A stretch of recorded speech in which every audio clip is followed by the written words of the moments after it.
Action. The realest, rawest podcast.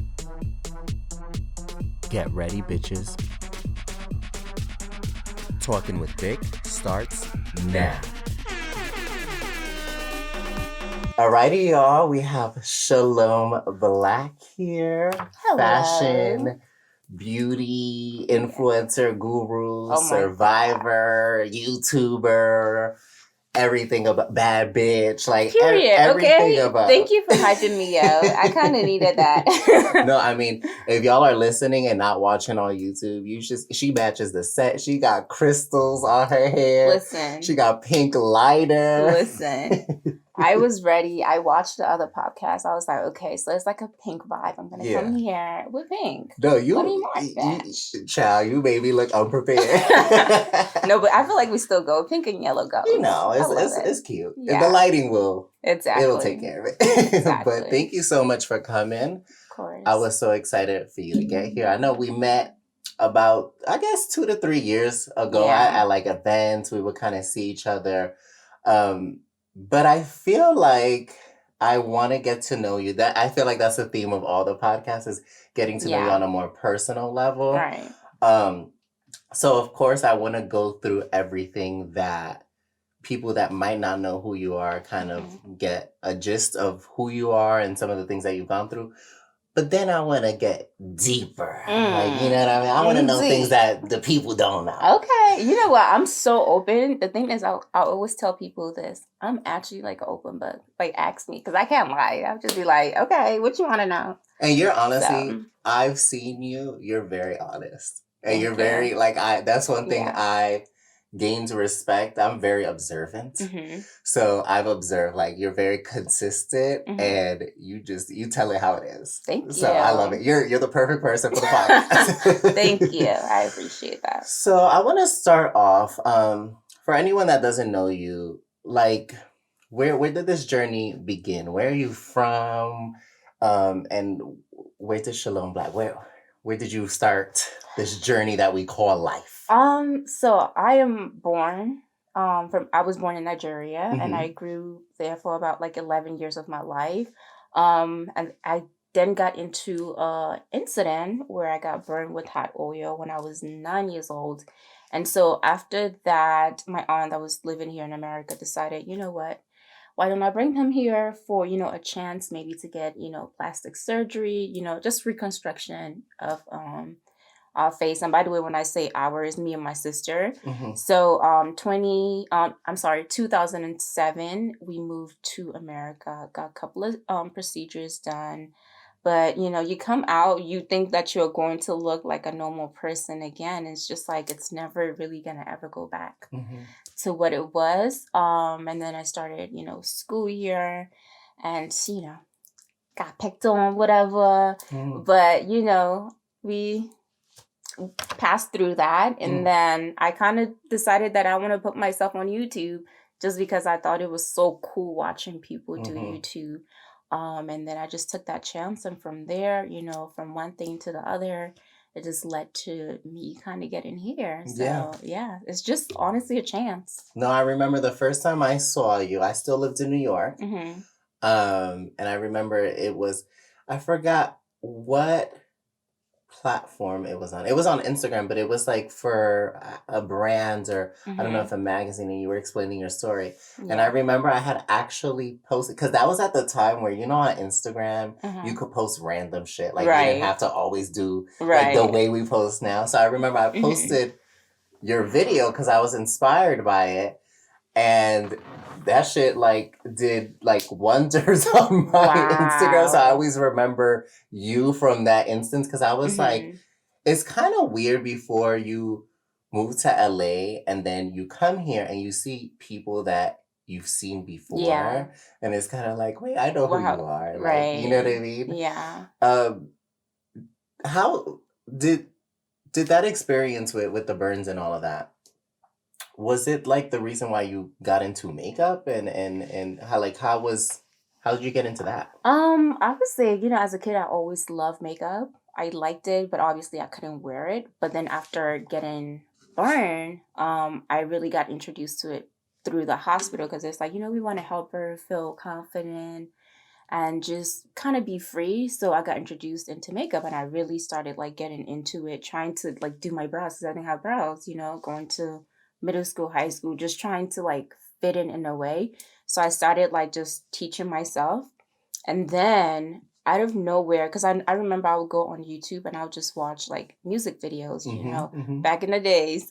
And then one day I literally just came across a YouTube video that was makeup tutorial, and that was like life changing. I was like, there's something like this, and I will literally watch like makeup tutorials every All the day time. after school. And I started picking up more and more on how to do my brows, but it was also really hard because there wasn't anyone that looked like me and like the skin that I have. So regardless of, how much I kind of tried to mimic what I just saw, is different on my skin and my skin texture. So as I started kind of perfecting it, I was like, you know what? I actually have a friend that's also a burn survivor and she's struggling to do her makeup. I'm pretty sure there's going to be more people. Let me give this thing a try and see if I can teach others how to, even though I wasn't great. Oh my God, if I look some of my videos back in the days, I'm like, oh my God, what were you thinking? That's everybody. Right. But I felt like, I just took that chance and was like, let me try to teach others, even though at the same time I was really scared. I'm like, people are gonna take my video, my pictures, and make it into a meme and just make fun of me. But I always remember a quote that I heard. It says that you lose 100% of the chances that you don't take. And I honestly, like, I wasn't doing YouTube to get famous off of it. I even, like, literally prayed. I was like, God, if you decide that you're going to make me famous off of this, I pray that it's not because of a meme. Like, I do not want to be a meme. And then, I just started posting. I wasn't being quite truthful at the beginning because I would put like a little bit of like makeup before I come on camera and then like, oh, I'm gonna show you guys how I do my makeup because I was so insecure and scared about people picking on me. But obviously people can still see like, or there's definitely something in your face. What's going on? And did you so you didn't disclose your burn story in the very beginning? Not initially, no. Even though it was kind of obvious that, there was definitely something not fully, right about my skin. But I feel like eventually I slowly just started like, let me just take this chance and just be myself. I just wanted to be me and be happy with who I am. So that's kind of how. What was the moment that you were like, okay, I'm gonna tell my story?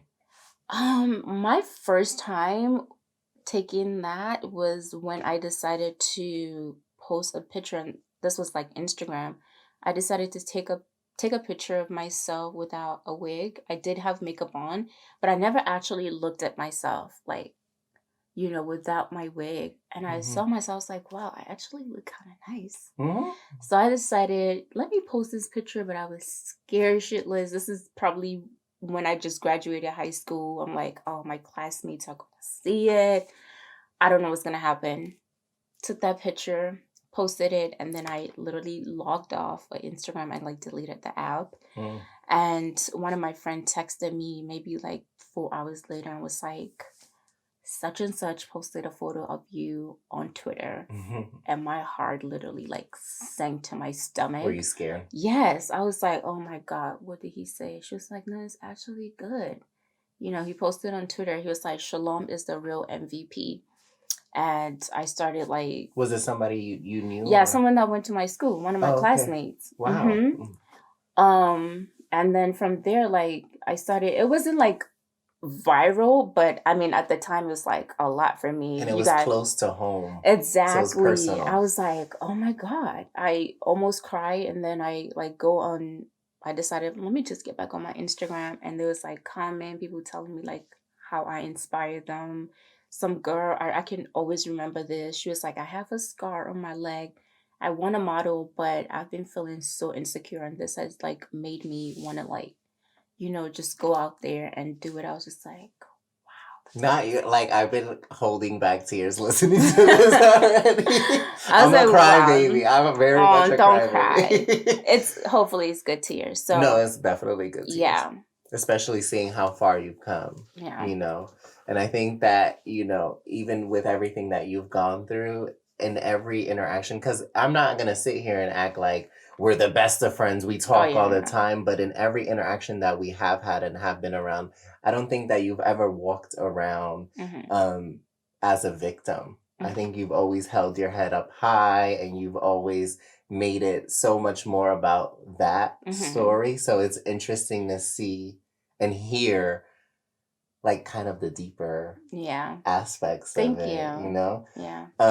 But so from there on out, when did it progress into kind of becoming to the point where you became an influencer and it became like a moment, you know? I don't know. Okay. So maybe like finally like getting brands. Like again, like when I started, I didn't know like this is like you could make money off of it or if it's even possible. But then I started getting reached out. I remember I got the Rachel Ray show, Ellen. Wow. But the thing is, like with the Ellen, I didn't know back then, like there was like a message on YouTube that they could like message you directly from your YouTube channel. So I never like responded. Yeah. But the Rachel Ray people actually like either like send me an email. And so I went and then like all this stuff started just coming and I was just like, whoa. It was actually a lot for me because I had a viral video, but I'm like, what do I do now? Like I literally went from like, I don't know, 5,000 subscribers, maybe like 700 to like 50,000 in like a week. That's crazy. What do you do with that? I was so like scared. I don't know what to do. And it's not like there was like a book of like, oh, this is how to be an influencer, anything like that, how to take it. And this is another thing, like being Black, we don't really get help when stuff like this. So it's like, okay, like we don't have people to kind of go to exactly for like advice especially with entertainment, exactly with legal stuff, with all of that. Like, how do I take this to the next step? I was just like, I don't know what I'm doing, you know. But you know, thankfully, regardless of me not knowing, it just kind of kept growing. It became like this huge thing. That honestly, to me, to this day, I honestly cannot believe it. I'm just like, wow. So. No, I say, and if anyone from Ellen is seeing this, I want to see you on Ellen. I'm like, I never made it to Ellen, but it's okay. They reached out. They was like, when I finally saw the email, I was like, I mean, yes, the woman to come. They were like, we wanted exclusivity, and you already went on the Rachel Ray. So I was like, oh, okay, it's okay. Well, you still here. I'm still here. So that's it. But yeah. But from there on out, what city were you in? I was actually from the East Coast, from Maryland. That's when I started, like DMV everything. Area? The DMV. Shout out to the Go DMV. ahead, PG. Yes. Yeah, I was doing my little makeup in my aunt's house. I had my bedroom. Oh my God, you guys go back and see those videos. The bedroom, one of my bedrooms did not even have like a doorknob. I used to like push like paper towel in it just to record, and I refused to have a bed in there. So I took a futon so that I can like put it back, you know, when I want to film. And then when I have to sleep, I like flatten the futon because I was like, I am so dedicated to this like YouTube. And it made me so happy. Like I was in beauty school, so I would go to beauty school, come back and film a video every day. I was on it. And I wasn't even getting money from like YouTube at the time. It was just like, this is so fun for me. And my friends and my family used to look at me like crazy, like, you're so weird. Like, why are you recording yourself? Because people don't understand, like, especially in those years, like 2014, 2015. Yeah, we had like that first wave of YouTubers and stuff. but it wasn't like normal. Like Right. people didn't want to be influencers. I don't even think that word really existed Right, at the time. exactly. But your story of you filming, so that's how I started. So I lived in the projects in Brooklyn. So all my Wow. first videos are Mhm. literally in my little room Right. in the projects. And I was like, you know what? Okay. I'm gonna make it work. Let me get my little And look at you background. now. And yeah, it's like Yeah. like just hearing that, like I love that Yeah. because that's what I want to hear. Mhm. Because for me, it always felt as though, even though some of the people that were already, I would say, famous as Mhm. influencers at the time, I felt like none of them had stories Mhm. that I could relate to. Mhm.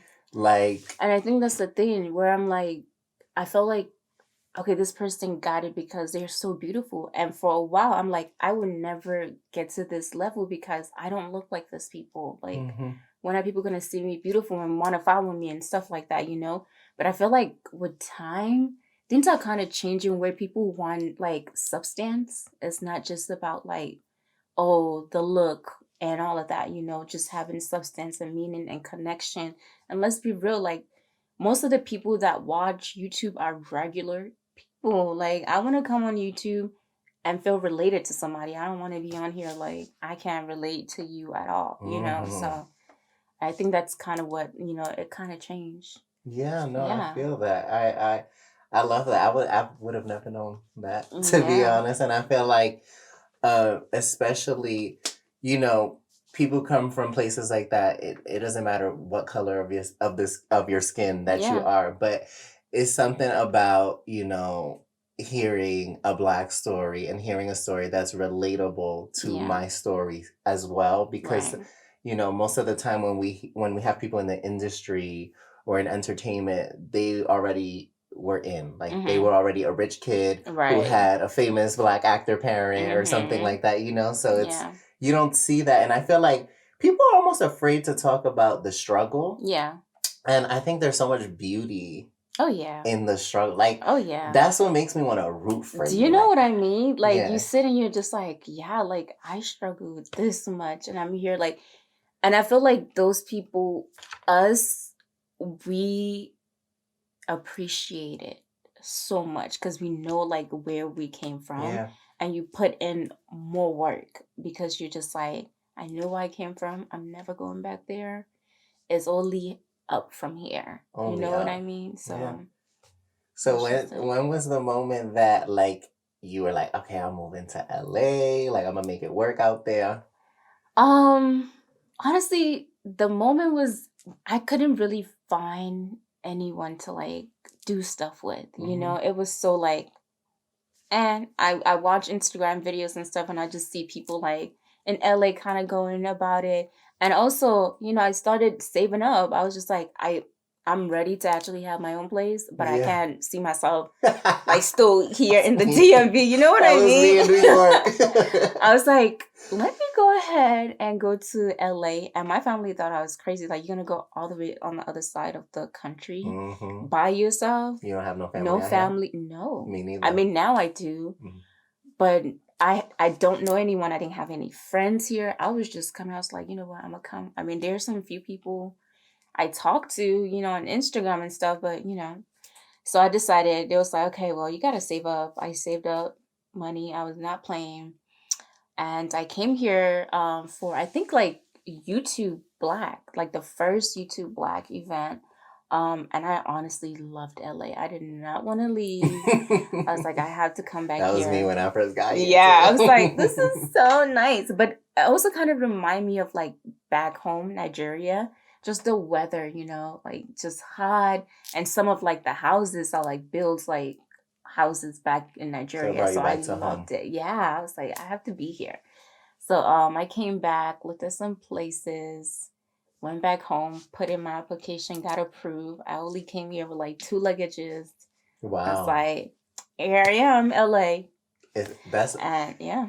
That's crazy because with me, when I first got all the girls in LA, they're sick of me now because I'm such a LA hater. But Uh-huh. like it still has such a big place in my heart because I've grown and I became an adult here. Right. But I remember when I first came here, I was like, oh, this is it. Yeah. Like, I love it here. Yeah. And you know what I loved when I first got here was the feeling. It was the opposite for me. It was the feeling of being far away from home because I didn't miss anybody. I'm sorry. because I felt like. But did you have like a really good like Mhm. relationship with your family? Oh yes, I Yeah, was really see. good with my family, Mhm. but growing up, especially in the hood, like I Mhm. was just like, this is not for me, Mhm. and I need to get out of here. Like I Wow. could not relate Yeah. to what was around me. I'm glad And you wanted I better. wanted better, and Yeah. and my dream was always to buy my mom a home. So I'm like, I want to Aw. buy my mom a home. I Yeah. want to be able to give my family things that they've never had. Mhm. Not that we grew up like gutter, like Mhm. just poor. It wasn't like that either. But we had our struggles, and Yeah.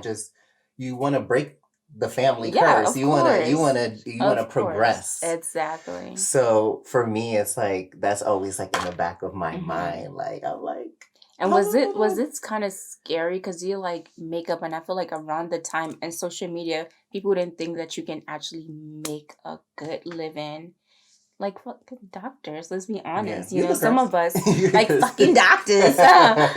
Like, some of us are making what doctors are making, yeah. But I feel like there was like that stigma. It's like you want to go be like a makeup artist, like Mhm. how you gonna survive? Mhm. You want to be a YouTuber? How you gonna survive? Yeah, it's so new. Right. Like a lot of people don't get it. I was actually on the phone with my dad on the way Mhm. here, and again, my family's very supportive. But my parents, especially being from such a different generation, they don't Yeah. really know. They don't get it. Like they're kind of like, They huh? get it, but they don't get it. They're like, okay, well, you're doing good for yourself, but like, how is this gonna be for the long run? For Like, the long run. I remember my dad is still in Nigeria. I haven't seen him in like 13 years. He would like call and be like, so are you gonna go to school? I said, if you're going to pay for my college, sure.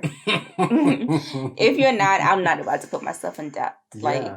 And I think also it goes into this provides a platform. So I've always said I don't see myself being 55 years old putting on makeup on the right, internet. right. Like I don't see myself, but it gives you a platform and it exposes you branch. to Mhm. lanes and spaces Yeah. where you can become a business owner, an entrepreneur. Look at you right now. No shade, like I never thought that I'd be doing anything like this when I was growing up. I wanted to be an architect. I Wow. wanted to be an architect. I was Listen, we can still make that happen. You want to build my house? I'll draw. I'll draw. Right, you wanna like design my house real quick? And then in high school, Mhm. I took an early physics class because for architecture you Mhm. have to take physics, and I was horrible. Wow. Horrible. So I was like, okay, we good on the architecture. Uh-huh. So then I was like, oh, I'm gonna be in fashion because in New York it's like easy to get into Right, the fashion you're like in the industry center. and stuff like Mhm. that. So I ended up going to college for like 2 semesters, and I Wow. studied fashion marketing. Mhm. And I remember going to school, and I was like, this is not for me. Yeah. This is not for, and I don't knock anyone that goes to school. If you have your Yeah. degrees, amazing. That's an amazing accomplishment. There's a lot Definitely. of Yeah. hard work that goes into that. Mhm. But I knew it wasn't for me, and that's how I fell into makeup. Wow. Because I don't know if you know this phase that everybody has gone through, but like, like the over tweezing phase. Mm. I started to over tweeze my Oh brows. gosh. You had thick brows, didn't you?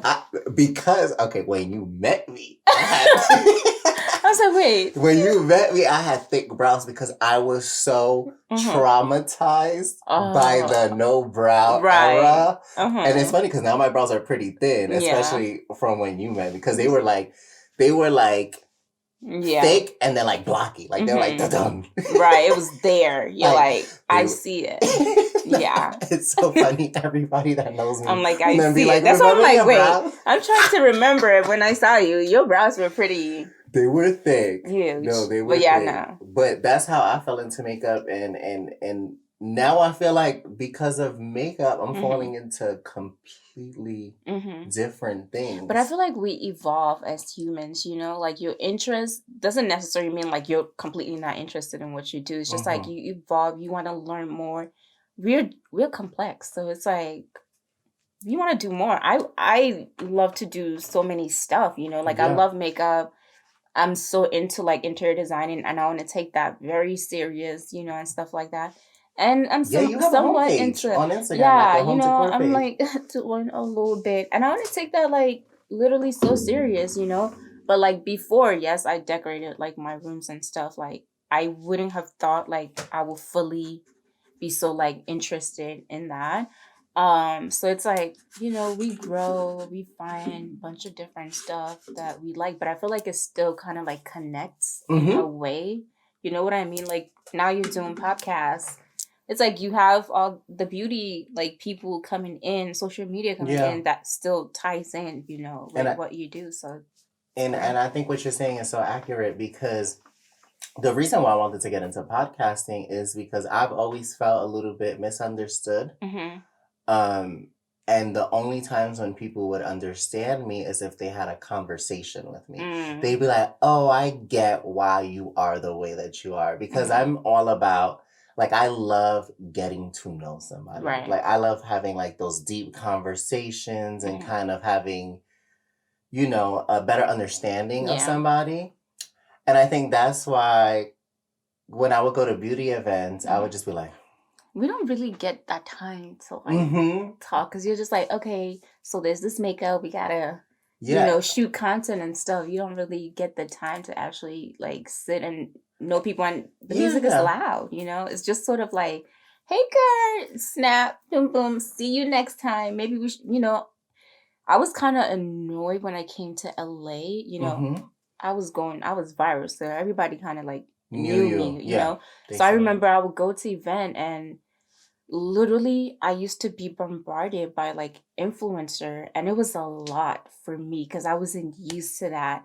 I would like be talking to this person comes like, oh my god, I love you, let's do a snap, oh shalom, blah blah blah, let's hang out, and then you never hear from them, and then until the next event, oh my god, let's hang out again. I'm just like, I've gotten so like you get like jaded and like desensitized to people. Exactly. So I just used to be like, yeah, totally. Yeah, like, but I know it's not gonna happen. It's like you don't actually make those plans. Like you get to that, but it's just like no, okay. That has, and for me, like no shade, and I've worked very hard on that, but I used to be very big on just calling it out. Like I would be like, girl, we ain't never hanging out. Right. Like, period.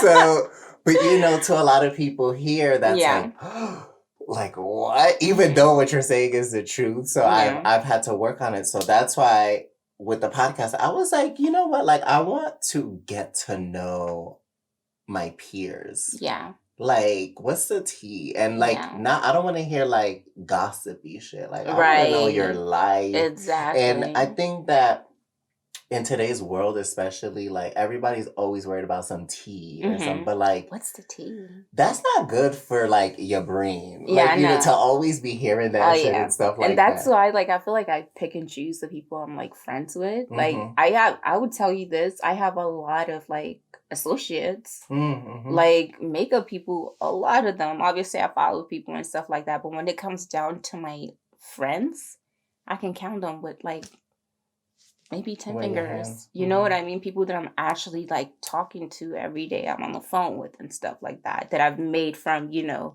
being here and social media, versus like how many people consider friends, like a friend. Like, do you know what I mean? Exactly. So it's like, do you feel like your experience being Black in the industry, and especially in the makeup industry, has it been a little bit more difficult to get things that maybe you felt like you kind of deserve and were the right person? Because I felt like that for certain things, but have you ever felt like there was a double standard in any way?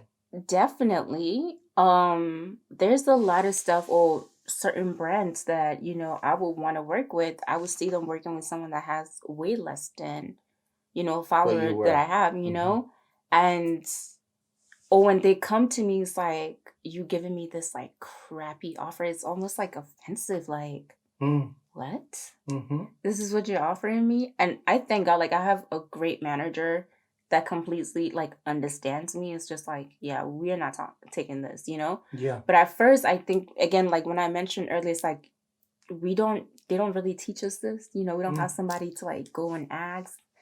I used to be hyped. You offer me little, I'll be like, I'm just hyped that I'm getting That offered. getting the I'm opportunity, and you they know what I mean? exploit that. Exactly. And you exploit come back to me again. I'm like, I've grown like 3 times from what you came the first time, and you're still offering me this? Like, And you have such a unique audience. come on. And that's why I'm saying, like, I don't understand why brands don't appreciate Black influencers, because you're literally bringing them an audience that probably ain't even paying attention to your brand in the first place. I'm literally, it's a 50-50. Exactly. The same way you guys are giving me this opportunity, I'm also exposing a different people, because the top people all have the same audience, essentially. So if all of them are doing posts, it's the same people that are really seeing it. And I don't get why brands, you know what's the thing? I think brands do see it. I think they just don't care. Yeah. To be completely honest. Because we've been preaching this. You know, I feel like now it's like, oh, you know, we support, you know, they send you this message. It's just like, this whole entire time. Like, even with some of the Black brands, you know, because they wanted to cater to certain people, audience, you know? So it's just like, there was a brand that I loved. I remember they kind of just came out, and I came out. I buy their stuff, use it, tag them. I never got reposted ever. And I remember just wondering, I'm just like, is it that my pictures are like not great? You know, because you really start to like get into your Question head. yourself. Yeah, it's like, are they not that good? But then I look on the page, I was like, this person does not even like have like anyone that looks like me on their page, you know? And they're supposed to also be like a Black brand. What the heck is going on? Let's talk about it. Let's talk about it's that actually, like... because I've noticed that this is a conversation that a lot of people don't want to have, but it's something that really happens. And I think there's nothing wrong with talking about it, because it'll bring awareness. But I think I've had that issue too with a lot of Black owned brands. There's not like this equal playing field, even amongst brands where you should feel the safest, and where you should feel like they're not going to take advantage of you. And it has to start with us. Like, we can't always like depend go out and be like, oh, this Caucasian brand is not creating products for us, or is not supporting us, when our own people are not even doing that to begin with. It's like, how is the other people going to give us respect if you don't? Completely agree. You know, so it was hard. I was just like, it's very hard to like stop. But you know, now I'm like, okay, they changed. Maybe I can give second chance. Like, okay, I'm cool with that. I'll give you a second chance. And so for you to prove to me that you really changed. Exactly. So yeah. No, I completely get that. I feel like with being especially a Black influencer, you kind of get a heat from all sides that is like, even people that look like you hold you to a double standard. Because I remember it was funny to see last year with the Black Lives Matter movement kind of being, what's the word? I would say they were amplifying a movement that has been around for years. And all of a sudden there was this moment where they wanted to selectively uplift it. But I remember talking about stuff like that, like in the very beginning. I'm very vocal. But it's like, if you talk about it, you're problematic. Like, just appreciate what you got. And I'm tired of like, I'm so tired of just accepting the crumbs. The bare minimum, the crumbs. Yeah, I'm not doing that anymore. I'm just like, you're coming with me with this deal.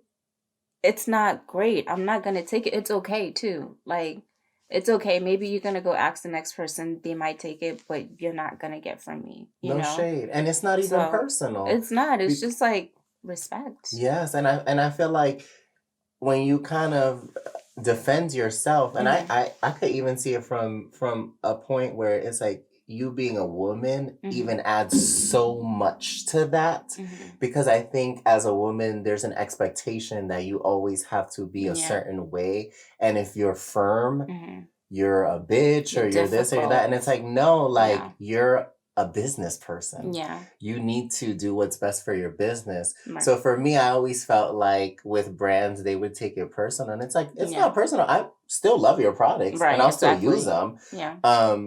But I'm not taking this deal. Yeah. Are you gonna get free promo from me again? Probably not. Like it's a balance. Yeah. This is a business, you know. And I would rather, like, there would be times where I would not take a deal and I would just rather post on sponsor stuff. It's like, it's okay. I would just create my own content if you guys are not willing to like work with me here. But I feel like maybe in a year or two there has been kind of like change where it's like, okay, they come right and I got a great manager, you're not gonna come. Offer is great. We're negotiating higher. And that's the first honestly, step to negotiating. And I always say this, like, no. when a brand really wants you and understand you and know your value, they will put that into you. Kind of like Loki, like as much as you ask, they'll be like, you know what? We want to work with you. Fine. We're gonna give it to you. Yeah. So like I will always like tell people like go for the people that have respect for you, understand you, and are willing to let you be free and vocal about, you know, yourself and your truth and your values, you know. So and there have been like brands that have been great at that. Yeah. So there was a brand for me even, and this is probably, it was the first time and probably the only time that it will probably ever happen. But I remember I had a campaign with them. And it was around the time where, so I don't know if you remember when I was like very vocal. Like I was just like saying whatever I want and very, very unfiltered. So a lot of people started to kind of be like, no, this is too much. So I had to kind of take it. And I remember this brand came to me and it was a campaign offer, and the fee, I wasn't really happy with it. But I'm like, child, like, I'm gonna need something because. And then I remember you develop relationships with people in these brands. Of course, yeah. And I don't know if it was God or something was just looking out for me. Somebody was like, from the brand was like, oh, can I hop on a phone call with you? I'm like, sure.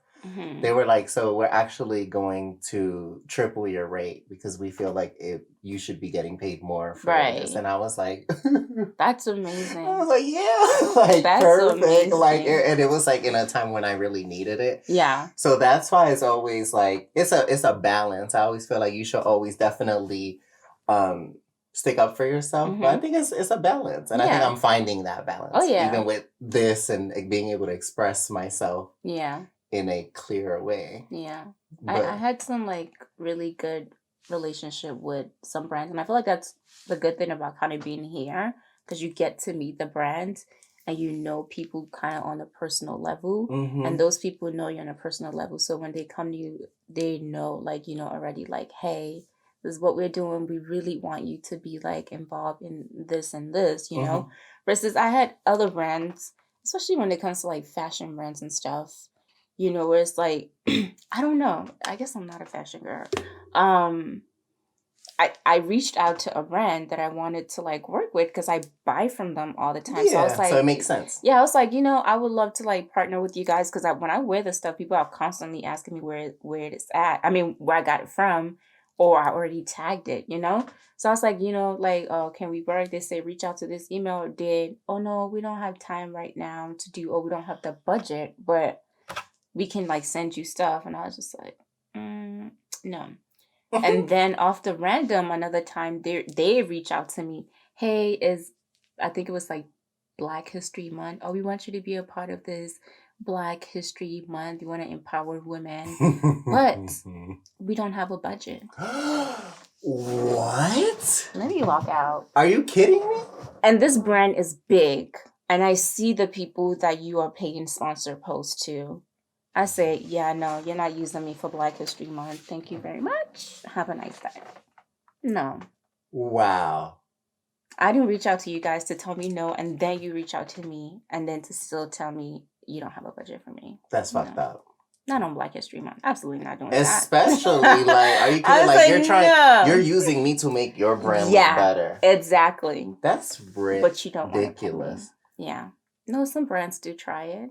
And that's why it's Most like, brands try it, to be yeah. honest. They be trying it. Yeah.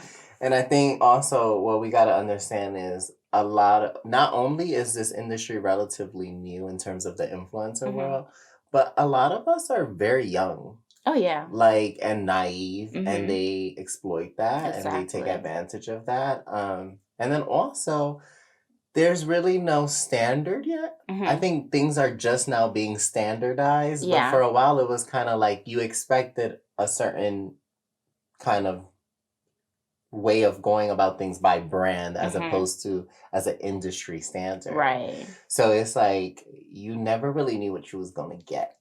Exactly. And we still kind of don't. At least for me. No, I don't know if you have. I know some people like make a, list of like, oh, this is what I'm charging for this. I personally don't have that. Some people tell me, oh, you just need to have like flat rates for every single thing. I'm just like, I don't know. I personally don't like doing that because there's like different brands. There's some brands are like up here. There's brands that are like smaller. I'm not gonna charge a smaller brand like what I would charge a bigger brand. No you know what I mean? Yeah. So most of the time I allow like the brand like tell me what you're offering. And we could work something. And either I go up, or if you want me to tell you, I would tell you. And then it depends. And then obviously it depends on what you're asking of me to do, like how much of something you want me to do and stuff. But definitely it's like different. But I do know people that have like that flat fee of this is what I pay, which is great. It works for some people. It doesn't work for some people. Yeah. But the reason why I don't do that, I remember like the first time I got my big check, I didn't think I could like get that. I was so shook. This is when I didn't even have a manager. But the brand came to me. They was like, oh, we would love for you to do this. This is what we're offering. I didn't know I could negotiate. I was just like, yes, but it was my first biggest check. Yeah, I was like, regardless, like I'm grateful for this. Exactly. Amount. And for the acts, they were very laid back. But then when I got the manager and I got another offer and my manager went in, I was like, well, we would like to negotiate such and such, went higher. And the brand was like, okay. I was like, oh, okay. That's true value. Yeah. You know what I mean? And that makes you feel appreciated too. And in all honesty, I think with a lot of brands and a lot of people in general, they don't think long term. Like, if you treated me good, even when I'm not at the highest point of my career, I'm probably going to remember that and take that and support your brand. Exactly. It's us a long-term thing. Exactly. And everyone's just thinking about now. Right now. Yeah. And I think even with everything that we're talking about, I think it's very good to even communicate that with kind of each other. Because especially, it's another thing I feel like we definitely need to talk about. I think amongst Black influencers, we kind of are very in our own little corner and don't want to share information or, I feel like a lot of people feel like there's a threat if I say something. Like, one of the things I've never said this publicly. Okay, say it. But one of the things that has bothered me and honestly has hurt my feelings is a lot of people, especially a lot of boys, a lot of the Black boys in beauty have asked me for advice, have called me, can you tell me how to negotiate this, and that? And then they kind of, whenever they don't need help, they've kind of like turned their backs. Or if I've gotten into some sort of like something that wouldn't help their brand or their image, it was like crickets. And I felt that. I felt that before. Yeah. It's something that's like damn, like and then what bothers me even more is when you're preaching about uplifting and amplifying Black voices, but it's like it starts from your character is truly tested behind closed doors. Yeah. So if you're doing it behind closed doors, like you don't have to always announce it, but it's always, I feel like sometimes it's always the people that are preaching that don't practice what they preach. I think I had an experience before and I was like, okay, I probably would never ask anybody this, this is when I started and I came, to LA, and there was uh a black YouTuber that I really look up to and stuff like that, met the person, and I had a deal that I was kind of like in the talks with, and I didn't know like what I should like charge, and I was Yeah. just like confused. So I asked the person, I said like, for my level of like following and stuff, how much do you think I should like ask for this? And just the way that the person answered me kind of let me know like I don't want to tell you like answer. I'm like, I'm not asking you how much you charge or You how much charge. you get. Yeah. It's just like kind of give Just me give me like a an range. estimate like what I should go about, So And it's I just think like, you almost have a responsibility to like, it's like, damn, like you acting funny, but I almost still have a responsibility to protect you because there's already a double standard. yeah. So it's like you kind of damned if you do and you're damned if you don't, and you're always stuck in this middle ground. And this is something that people don't want to talk about publicly. And I think that just as much as it is important to call out non-Black brands and influencers on their bullshit, essentially, I think it's also very important to take accountability as a community to what we do to one another. Yeah. You know what I mean? I think it's 50-50. Yeah. And I think once we start to do that, we're not even going to be worried about what other people are doing. We're going to be worried about the opportunities that we open up create and for we create. ourselves. Exactly. Yeah. And I think that, I don't know if you felt this, but whenever, like 95% of the time when someone's asking you about anything that has to do with race or anything that has affected you within your Black experience, it's usually from someone who is not Black, who does not understand you, who is asking you because it's good for whatever platform they're sharing it, but they can't relate to you. They can literally be like, wow. But once those cameras turn off, they can't relate. That's why I think starting platforms like this and talking to one another is so important. And I'm glad like people are actually coming, because I know how it is, how people are saying like people don't really like come to like Black media, like it's like there'd be Black media and then there'll be, feel you. and people go to the white media instead of I'm grateful for everybody that has agreed is to you, like to everybody, especially because even within ourselves, I think it's very difficult to navigate asking somebody, especially with such a big platform like you, and this is really just me speaking some real shit, to come on my platform, because a lot of people would be like, why am I gonna go on there? You know what I mean? So with everyone that comes on, like, you can ask Gabby. I'll be like, oh my God, like, I'm nervous to ask.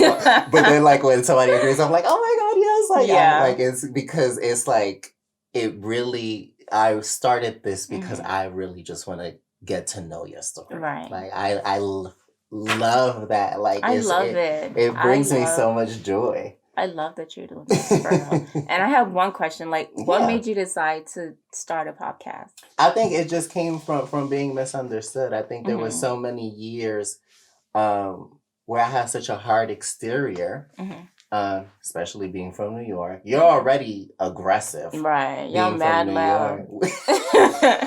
You say y'all mad loud. You sound like somebody from the DMV.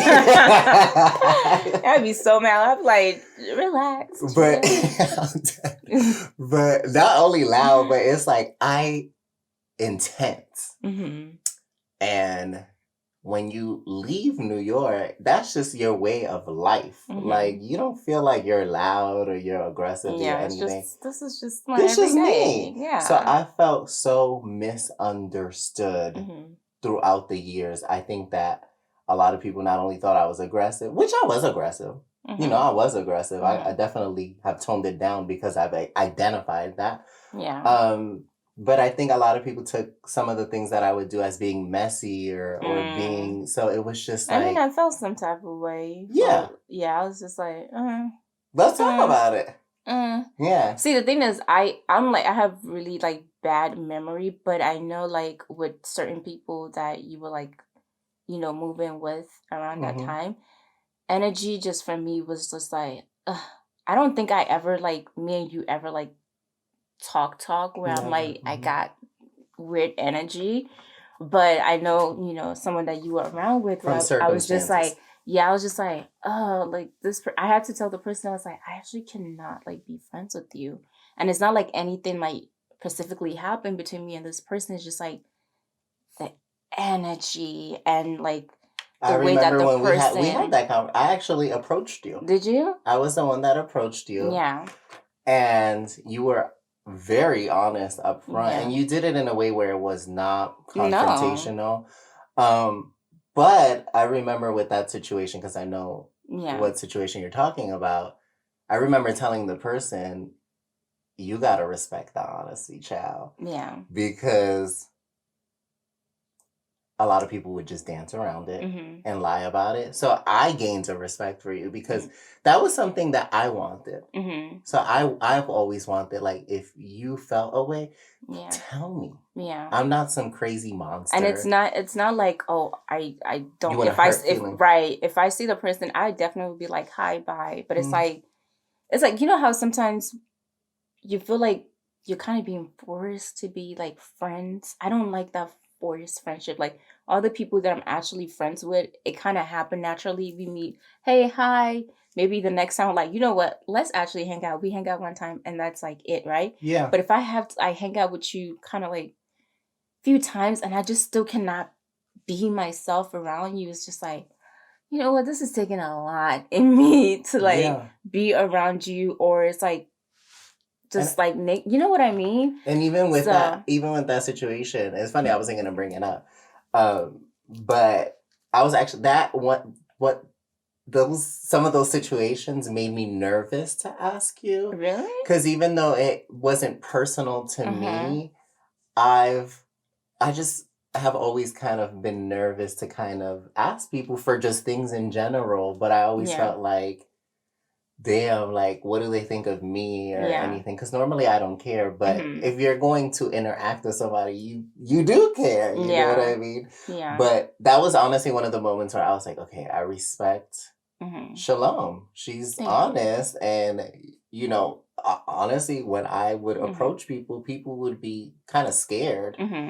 You wasn't scared. You was like, listen.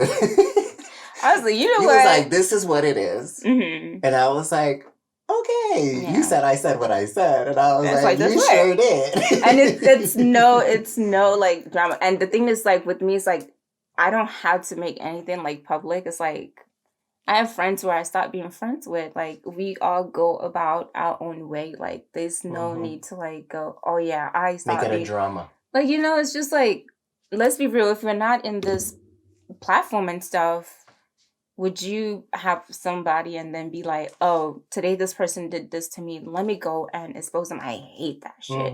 Speaking of like cancel culture and stuff, it's just like, especially with someone, I would say like people that you've been friends with, which is something I'm so tired of, like seeing people throw people under the bus. Yeah, you've been friends with this person for so long, and then something goes wrong and you want to hop on and just like bash them and like, that's, you never been friends with that person. Period. And that is not gonna make me, like, if I see you acting like that, I'm not gonna see you and be like, oh, I want to be friends with that person. I just know, like, because what they did to somebody else, they're going to do to you, especially to a best friend or something like that. Because a lot of these influencers claim to be the best of friends. Like, no. But be throwing people under the bus. And I think it has a lot to do with how you grow up, too.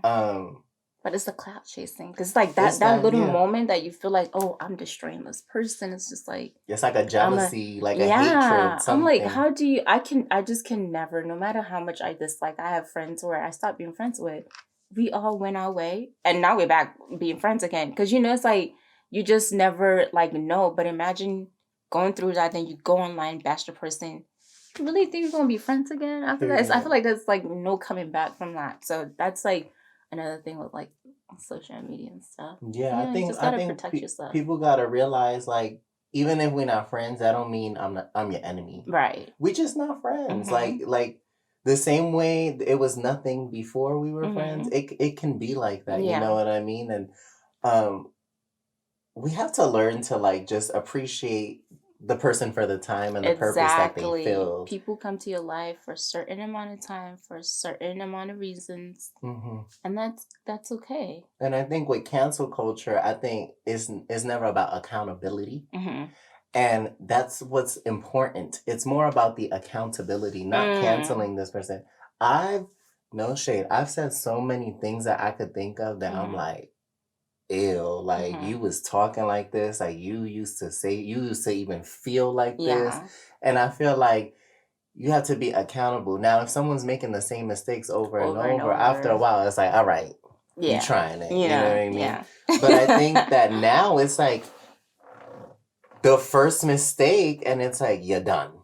You're done. And it's like, I think that that's so unhealthy. And I think it honestly speaks to, I think people just kind of like to be a bully and not be taken account. Like if you're behind a screen, it's like I could be a bully, and it's like a guilty pleasure. Yes, and I hate that. I feel like with certain situation and certain people, it's just like, because for me, like when I don't get attacked, as often, but when I do, and people are kind of going, the anxiety I feel, and I just can't imagine for someone that constantly always gets that, like even if they didn't do anything offensive, but it's just like the majority just does not agree with it and what they said.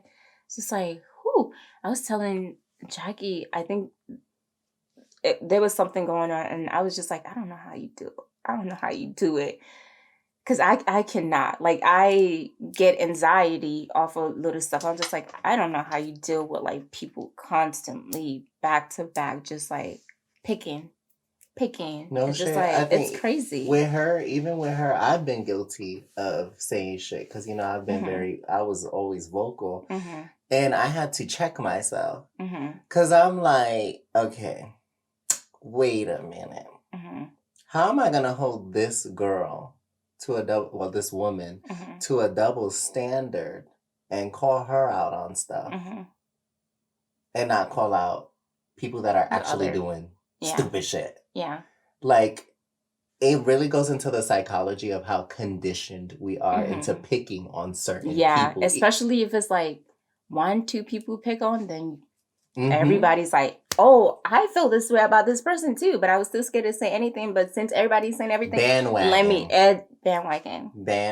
Let me jump on this too. It's just like, oh I hate God, that shit. You have to be strong to like. Very strong. You have to be very strong, and nobody trains you for this. Exactly. Because even for me, even with some of the people that I've worked with, some of the brands that I've worked with, I've gotten backlash, and understandably, you know what I mean. But I think that it was. Yeah. It showed me though people that were like, okay, like we're still not gonna hold him to a double standard, as opposed to some of the like other people that have worked with the same people, the same brands that I've worked with, and they were okay, and other Black influencers were okay with them, and I would be like, yeah, huh? Like, it's weird. It's so weird. Like, it's so a conditioning. Yeah. It's so much deeper. Like, we could literally have a 7-hour conversation about this. Yeah. So I don't really want to go there, because this would be a whole nother episode. But I had to check myself with a lot of things. And do you feel like we're so quick to cancel ourselves? That's what I'm saying. That's why I had to check myself with Jackie, because even though I would never say things that were disrespectful or I never called her out her name or anything out of pocket. See, I don't be. When did this happen? Oh, this was years ago. She would pay me dust, like, you know what I mean. She would pay me dust, and good. She like pay me dust. You know what I mean. But I had to get to a point where I was like, what the fuck am I doing? How am I complaining that people hold me to a double standard, but I'm holding this woman to a double standard, even though I still don't agree with how she's gone about a lot of things, and I'm gonna stand firm on that. But that's how I feel with like everybody, like not just her. So why would I, especially as I wouldn't say a prominent Black male beauty influencer, but because there's so little of us, I was kind of one of those faces. How stupid do I look being like a puppet for an industry that wants me to do this, that wants me to do this to her, so that they could be like, do this. Yeah, And I'm not look saying at that that. anyone has directly, because I don't want this to get misconstrued. No Yeah, one has we ever can even directly like, told me to do anything to her. I think it was just this psychology of me yeah. holding her to a double standard and Mhm. doing what society wants us to do to Mhm. each other. Mhm. So, you know, Yeah. I We checked can pass myself. that. I learned As my long, lesson. exactly, as long as you Yeah. know, see how you can like admit it, like, And okay, grow. And exactly. people can grow. And You don't have to cancel that's the them. good thing. Yeah, Yeah. you don't have to cancel them. And cancel culture is full of Cancel culture bullshit. cancels all the wrong people. It, That's the problem. They that's it. cancel all the wrong people. Because And there will be an outrage for certain people, like, oh, cancel this person next week. They are flourishing like as ever. no And those are shit. some of those people do deserve to be canceled. Like, please, let's let those They be people canceling the wrong people. go. You know? So yeah, no. And the people that need to be canceled and held accountable are still thriving. Thriving. Yeah. But you know, enough of that. Enough. Let's skip. Let's go to something else if you got something. No, deadass. I want to go into like what's next for you. What do you see yourself going into? I know you are into home decor, so is that something that you want to start a line? Like you want to start a home line, or You know what? That is something that I'm very hopeful and praying for. and you gonna get Definitely start something with that whole, decorating home. Hopefully, maybe next year. I'm trying to work on some stuff now. Obviously, basically having my own like company. I do want to obviously be in the beauty industry, so I still want like beauty stuff. I'm surprised that I still haven't gotten like, well, actually, that's some bullshit. I was about to say like I didn't get any like beauty collaboration, but I did work with Vaseline last year, so that was like really amazing. But I want to have my own, so hopefully in a year or two or so. I don't know if it's just me, but I get so scared because I'm like with influencer again with the whole cancel culture. I want to make sure like when I come out with something, it's good, it's perfect, so people are not like, oh, she just sold us some like cheap shit and just like and just printed and pasted her label on it. Just slap your name on it. Exactly. So I really want to just like take my time and create something that I know people are going to love and I also love. So yeah, I see that happening and hopefully, getting married, psych. I'm like, huh? Maybe actually having a little boyfriend. Jesus. Really? I'm the opposite. I feel like I've been so single for so long, or I've been dealing with like BS people that I'm like, I actually want something serious like now. Like it's hard to date in LA. Oh yeah. Especially with having a platform. You have such a big platform that you have to be careful on so many other levels. Yeah. And well, like, is this real? Is it like what? Because people just be wanting to jump and leech off, and it's ridiculous, you know. But what would your ideal boyfriend or husband, or like, what are you looking for? What's your type? Ooh, see, the thing is, I don't think I have a type. I'm very open, like when it comes to like race, whatever. I definitely want someone that is hardworking, ambitious. Like even if you're not there yet, just you're not like a bum. You're very like driven to like achieve stuff. And I feel like for so long I probably have like settled for just like anything because I'm like, when you just like you want like a companion. Exactly. It's like you didn't really love yourself, so you just settle for this person and you're just like, what the fuck are you doing, Shalom? But yeah, I'm just like I'm bomb as hell. I'm sorry, I'm not my introduction anymore. Was a bad bitch. So we started it off like and that. I'm like, you know what? People kind of like misunderstand being confident and being cocky. And I hate that. So I'm just like, I want to be like, I want to be out here and be like, I'm beautiful, I'm bad, I'm good, but sometimes like, I'm scared to say that because if I say it, people are like, oh, you're so like, she's so cocky. We live in a society that tells you, be confident, be independent, be you. And then when you display those signs, it's like, you're arrogant, you're narcissistic, you're this, you're that. And it's like, damn, like, can I live? Can I fucking live? That's it. I'm the same way. I don't know if I have a type. I don't know if I'm going to find anybody in LA though. Yeah, it's so hard. Did you try Tinder? No, I don't do like no. I don't even do the gay apps. Like I don't do like. You say you don't do no, Grindr? I don't do no Oh, come apps. on. No apps. No, I. Uh-huh. First of all, them shits give me anxiety. I used to use Yeah, them when I I was tried it. I younger. stopped. Yeah. It gives me anxiety. I'm not really a people person, so meeting somebody, like I like it to be natural. Like if like my ideal situations, like in the movies, like you at a coffee shop or something, like just minding your business. Somebody comes up to you like, "Hello." Like, yeah. You know what I mean? So did anything like that ever happen? I've met everybody that I've met in LA for the most part. I would say like 80% of everybody is in person. Was it introduction or like it was Not just kind of like off? It was just off the bat. I'm very even though I'm not a people person, I will go up to you if I'm interested in you. Okay, I need to take some notes. That's what I need to start doing. But I don't believe in you being the one. To me. Yeah, you need to come to me. I'm not doing the coming to you. But no.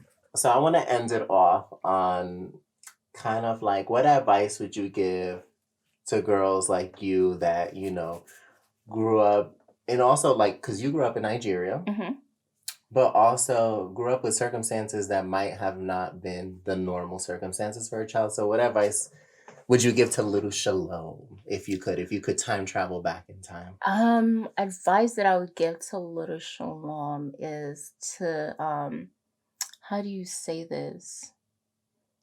Basically, like, know your worth. Know that at the end of the day, there's nobody that's going to love you and embrace you like you would embrace yourself. And when you start to accept yourself, you're given no choice to anyone but to accept you for who you are. So just come as you are and just be, shamelessly you. Look how far Big Shalom has come. So, I'm so proud of you. And she's still got a lot of work to do. Yeah. So the journey has not ended. Yeah. And I'm so proud of you, and I'm so grateful that I got this opportunity to get to know you more, because now, when I support you and I champion you, it feels a little bit more personal. Yeah. And same hopefully, here. From this point forward, we continue to kind of dive deeper and get to know one another. And thank you so much for coming on. I really appreciate it. I love it here. I'm so grateful. And whenever we get the home decor line and we get the beauty line, I want you to come back and we're gonna talk about it. Yes, please. Yes. And we're gonna do like a little update and be like, here we are. We're probably gonna be in a different set. It's gonna be it's gonna be bigger, and we're gonna have drinks. Period. I got you with the drink next time. Alrighty, y'all. Thank you guys so much for listening. And this was Talking with Vic. And Shalom. And Shalom. Alrighty, y'all. Bye. Mwah. Thank you for listening. And remember to tune in to Talking with Vic every Friday.